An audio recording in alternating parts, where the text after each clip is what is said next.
para poder salir embarazada.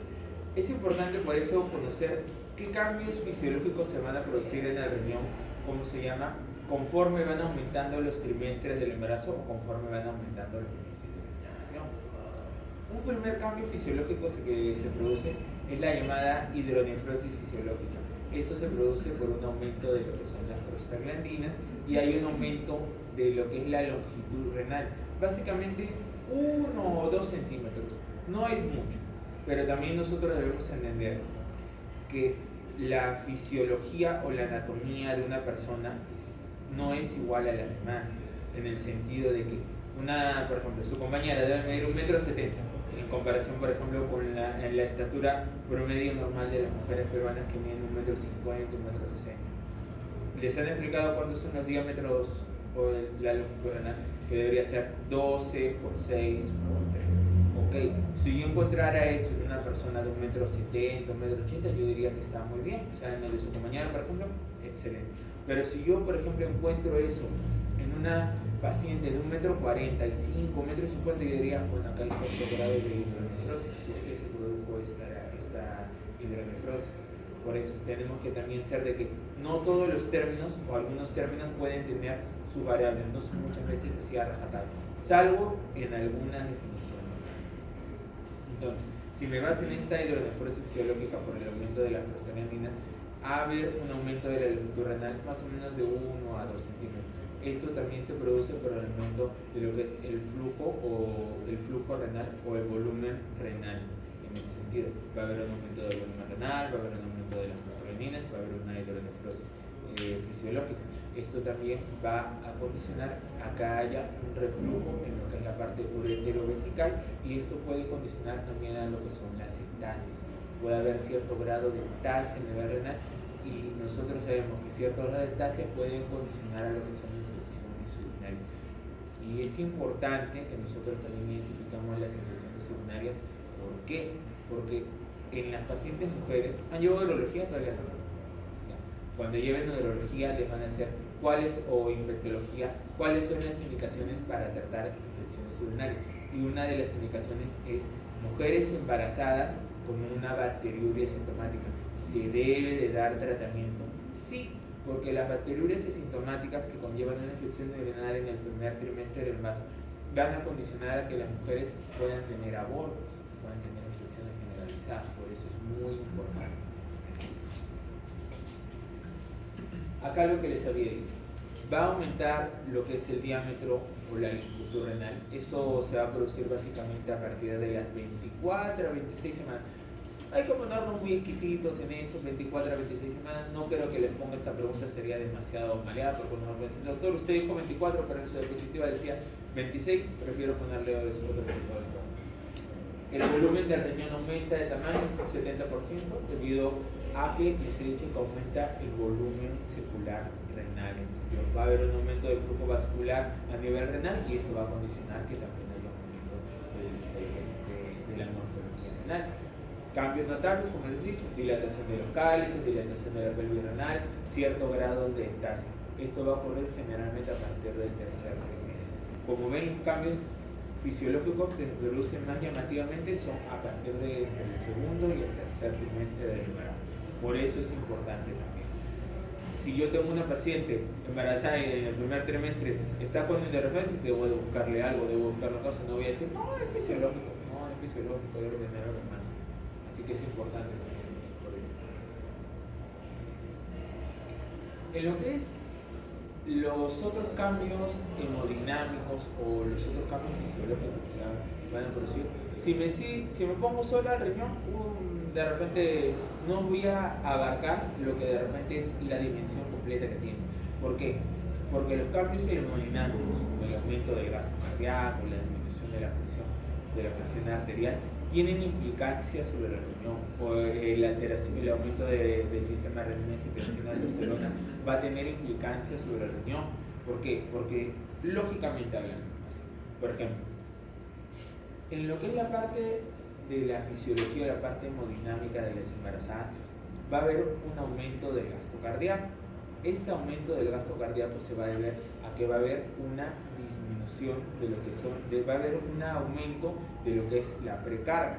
porque hay un aumento del volumen sistólico, entonces puede haber un disanchamiento de lo que es la parte del ventrículo izquierdo, sí se podría dar, como no. Va a haber un aumento de la precarga y consecuentemente va a haber una disminución de la postcarga. Esto se va a ver implicado en la disminución de la resistencia vascular periférica, esta disminución de la precarga. Por lo consecuente, va a haber una disminución de la frecuencia cardíaca.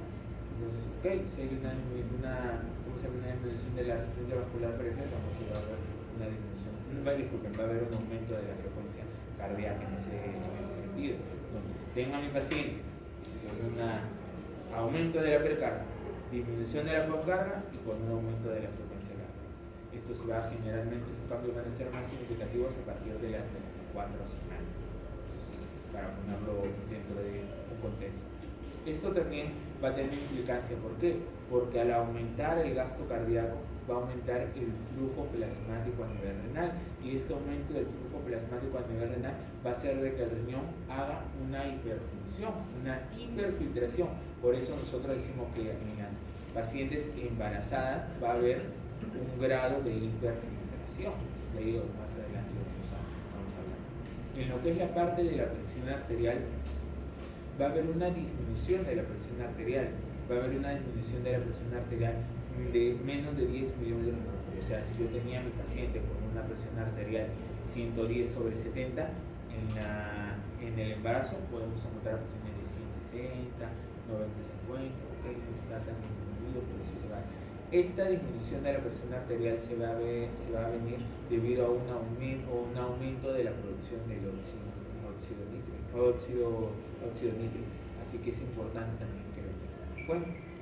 ¿Por qué? Porque hay ciertas patologías en las cuales se va a producir, que no se va a producir este cambio fisiológico, en realidad, y son las llamadas hipertensiones relacionadas al embarazo, que desde ahorita cuando hay en ginecología le dicen que la preeclampsia y la eclampsia, solo para que lo tengamos en cuenta. Muy bien, hay un aumento del gasto cardíaco a partir de la 15 semana, con un aumento de la frecuencia cardíaca, ya lo hemos explicado por qué, y entre al 10 a 20% del volumen sistólico aumentado a partir de las siguientes semanas. Muy bien, hay una disminución de la presión arterial porque hay una resistencia de la resistencia vascular periférica disminuida, pero las causas no son muy estudiadas. Se habla de óxido nítrico, pero bueno, ahí nomás lo vamos a dejar, no vamos a hablar, porque esto todavía está también en estudio. Desgraciadamente, como no es muy llamativo este tema de fisiología a nivel del embarazo, no está muy estudiado.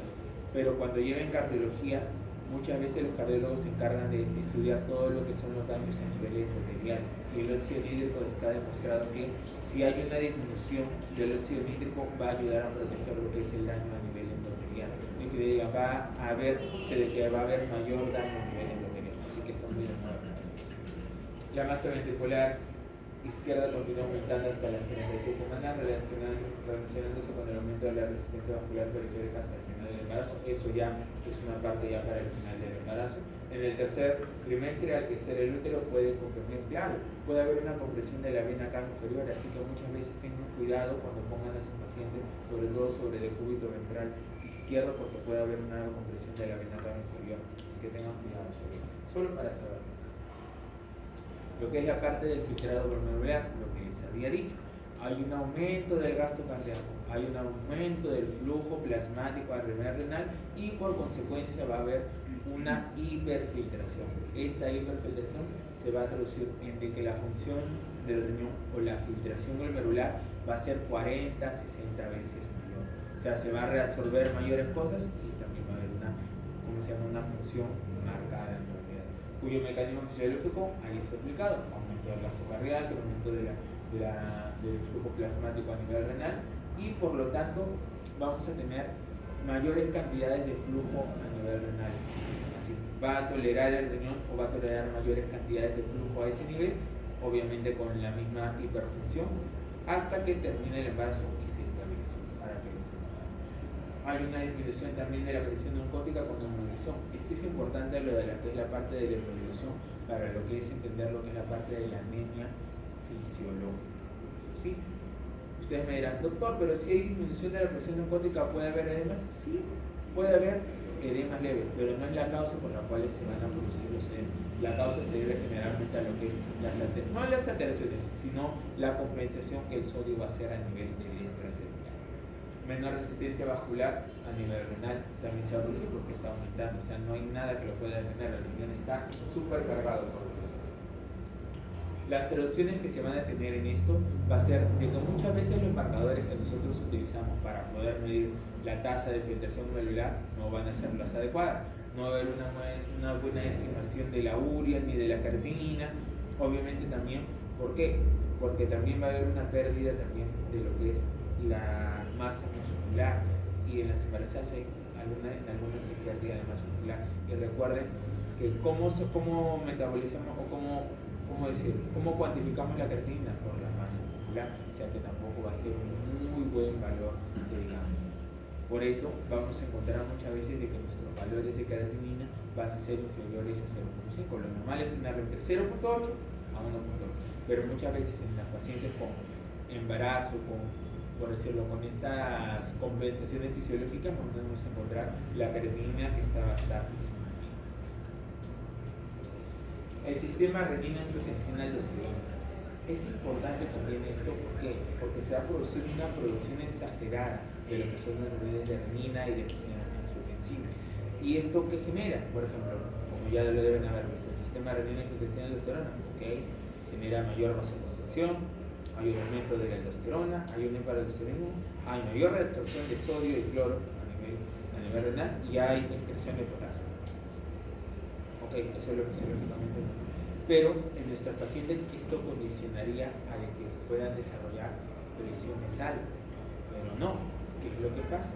La placenta y la arteria umbilical se encarga de lo que es la síntesis de la prostaglandina C2.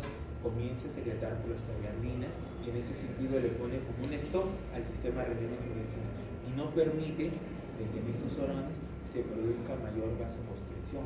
Sino, si tenemos a nuestro feto con la arteria umbilical, con la placenta, con mayor vasoconstricción, obviamente que no le van a llegar la irrigación adecuada y se pueden morir en realidad en ese sentido. Por eso la arteria umbilical hace esto, aumenta la secreción de la prostaglandina C2 y la prostaglandina le pone un stop al sistema renina-angiotensina-aldosterona. Esto también es importante para lo que es la parte de la regulación del potasio. ¿Por qué? Si tenemos hay un aumento del sistema renina-angiotensina-aldosterona, va a haber un hiperaldosteronismo, por ende va a haber una hipercalemia. Sí, pero al ponerle este tapón, ok, la hipercalemia va a ser una hipercalemia fisiológica y no va a ser tan grave. Muy bien, la síntesis de las proteínas, ya lo hemos mencionado también. Esto generalmente algunas veces dicen de que las alteraciones de las arterias umbilicales o de las arterias placentarias pueden generar, pues son los mecanismos implicados para lo que es la hipertensión relacionada al embarazo. Es uno de los mecanismos, pero los demás están ahí en boga, podríamos decir del óxido nitroso que está también alterado. Son varias cosas, pero todavía no están muy conocidas. Para lo que es la parte de los electrolitos, en realidad, el principal, por ejemplo, de repente es el sodio. ¿Dónde se reabsorbe el sodio? ¿Dónde? Generalmente se absorbe ahí casi un 60-65% en realidad. Entonces, al yo tener una hiperfiltración, así, la función del riñón más acelerada, ¿qué va a pasar con el sodio? ¿Se va a reabsorber más? ¿Sí? ¿No? Lógico, se va a reabsorber más. Pero muchas veces el organismo no tolera estas reabsorciones. Pero ¿qué es lo que pasa en el embarazo? De que el riñón se vuelve tolerante a estas reabsorciones marcadas de sodio. Por ende hay una hiponatremia que se puede considerar un abuso fisiológico. Y lo que va a hacer es de que va a tolerar estas reabsorciones en realidad. Y las reabsorciones se van a producir a todo lo largo del mundo. No está completamente descrito cuáles van a ser los mecanismos para que pueda tolerar toda esta reabsorción del riñón. Pero de que lo tolera y de que no produce mayores alteraciones, sí, eso es lo que va a pasar. ¿Y qué es lo que va a pasar con el extracelular? Va a haber una disminución de la resistencia vascular sistémica y por ende va a haber una mayor expansión del extracelular y por lo tanto nuestras pacientes aumentan de peso. Esto es lo que ocurre para que nuestros pacientes aumenten de peso en el embarazo, los 10 o 12 kilos, pues, que generalmente aumentan. Aunque bueno, lo ideal es que solo aumenten entre 8 a 10, pero bueno, algunos pacientes comen más. Pero bueno, hay una disminución de la resistencia vascular sistémica y por ende hay una expansión del volumen extracelular. Por ende, los pacientes presentan edemas en miembros inferiores. Esto es completamente lógico. Asociado a lo que ya dije de la disminución de la presión oncótica por aumento del gasto cardíaco, que incluso nuestra paciente tiene edema, que muchas veces no tiene implicancia clínica. ¿Por qué? Porque la característica, lo que siempre nosotros decimos, es de que tiene edemas en miembros inferiores, es renal. ¿No? Cuando, por ejemplo, a mí me enseñaron fisiología, o cuando me enseñaron en la facultad, me decían, hay dos tipos de edema, cardiogénico y no cardiogénico. Entonces tú debes de tratar de estudiar. Si es un edema cardiogénico, que comienza la parte cardíaca y vas a ver que los edemas no desaparecen. Si no es de origen cardiogénico, que hay que poner a estudiarlo. Puede ser una enfermedad renal crónica, puede ser un hipotiroidismo que está comenzado, puede ser una trombosis. Hay muchas causas que pueden producir edema en miembros inferiores. Así, puede ser también por medicamentos. Recuerdan cuando vayan a llevar ¿cómo se llama? Cardiología, que los calcitonistas pueden producir edema también en el inferior. No es muy llamativo, pero sí. Entonces, los casos de hipoalbuminemia también pueden producir edema en miembros inferiores por la misma desnutrición. ¿Bien?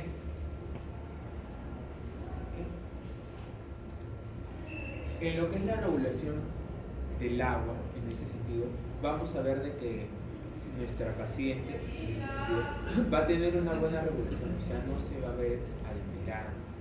Los mecanismos no se conocen, pero aparentemente esta hiperfunción del riñón no va a alterar la hemostasia del agua, y ven cómo tolera toda la reabsorción del sodio, no se va a ver alterado en ese sentido.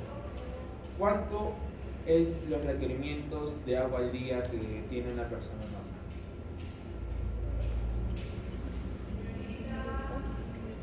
¿Cuánto? ¿20 litros, 30 litros? ¿Su compañero que le falta agua al fondo?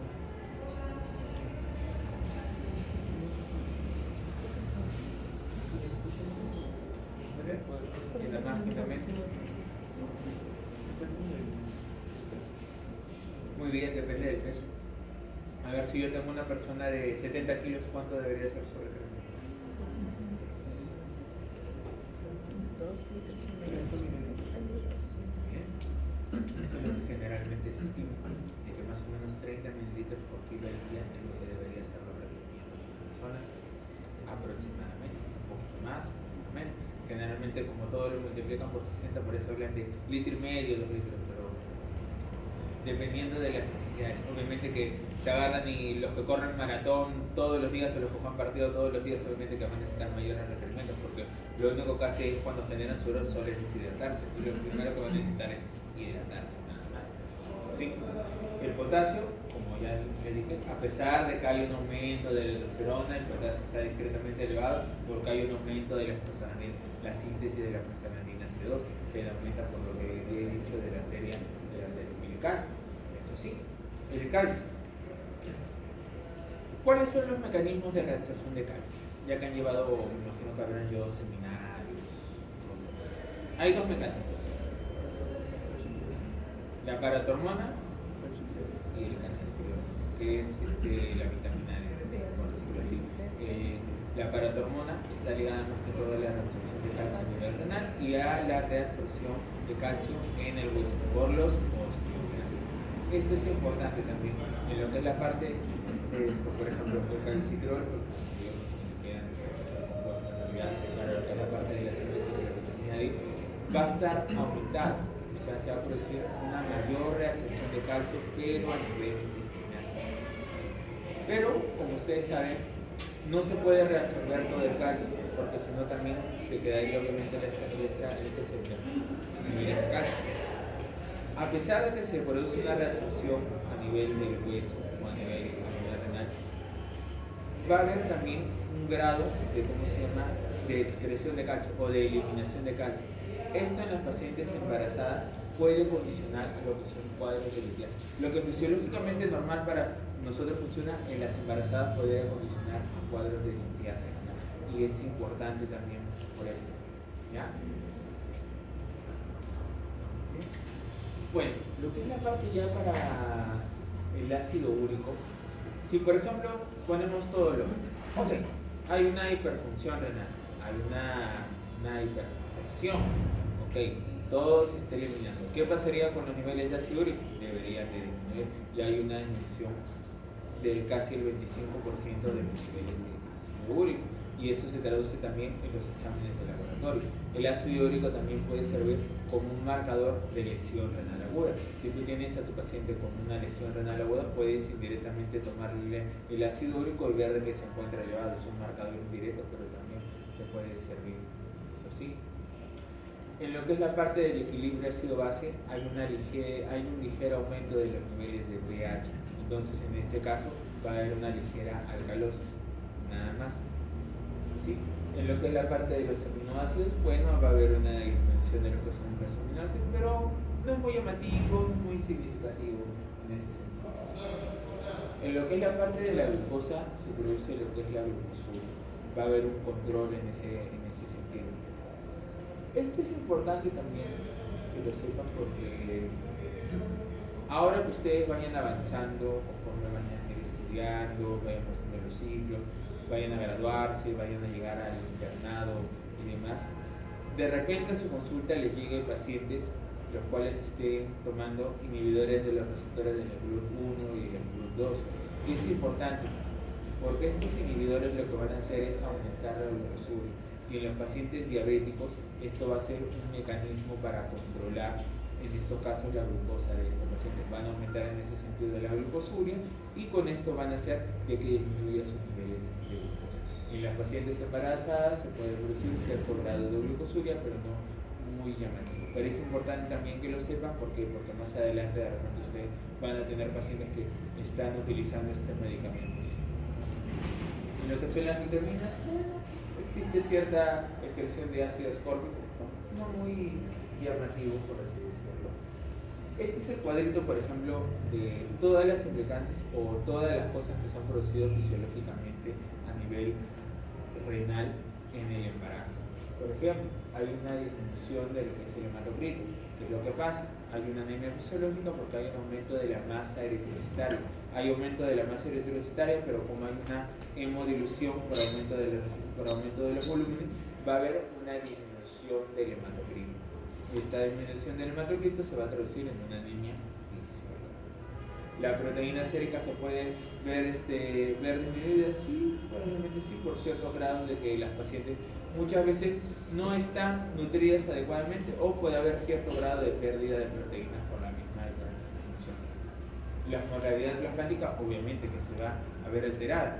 ¿Cuál es el componente principal para calcular la osmolaridad? El sodio. Si el sodio disminuye por la reabsorción aumentada y por la excreción también aumentada, obviamente que va a haber cierto grado de disminución de la osmolaridad. El sodio se va a ver disminuido, no a niveles marcados. Eso sí, la creatinina también, por la misma información del riñón. Recuerden que la urea y la creatinina se ven alterados, a este nivel, y no son muy buenos marcadores muy buenos. La urea, el pH con una ligera alcalosis, el PCO2 por la misma alcalosis va a producir mayor excreción de CO2 y va a estar disminuido. El bicarbonato por la misma hipertensión renal va a haber pérdidas. El ácido úrico, como ya les expliqué, por la misma hipertensión renal va a haber pérdida de ácido úrico.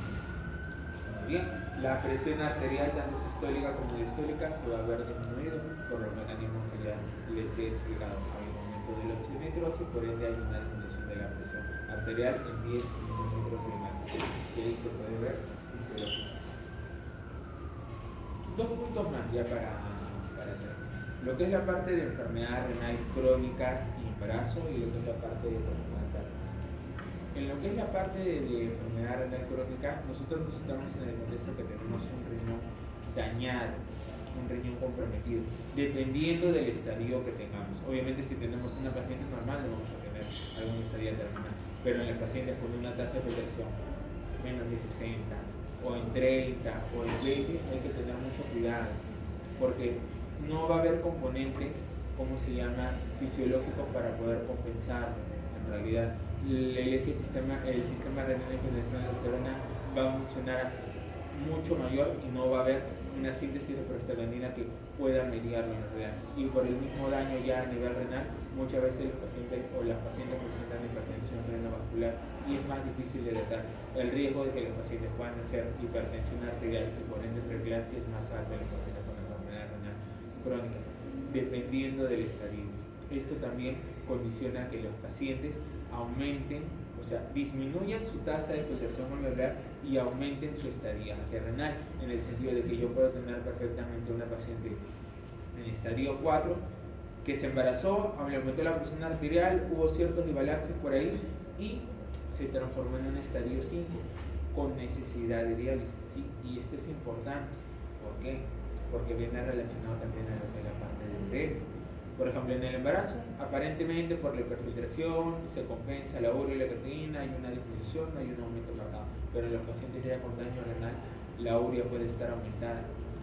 Y tenemos que recordar que la urea es un osmol ineficaz en el organismo, no tiene implicancia nada más, pero a niveles aumentados se vuelve un osmol eficaz, que comienza a ocupar espacio en el organismo. Y uno de los lugares que ocupa atraviesa la barrera hematoencefálica y comienza a ocupar espacio a nivel de la barrera hematoencefálica.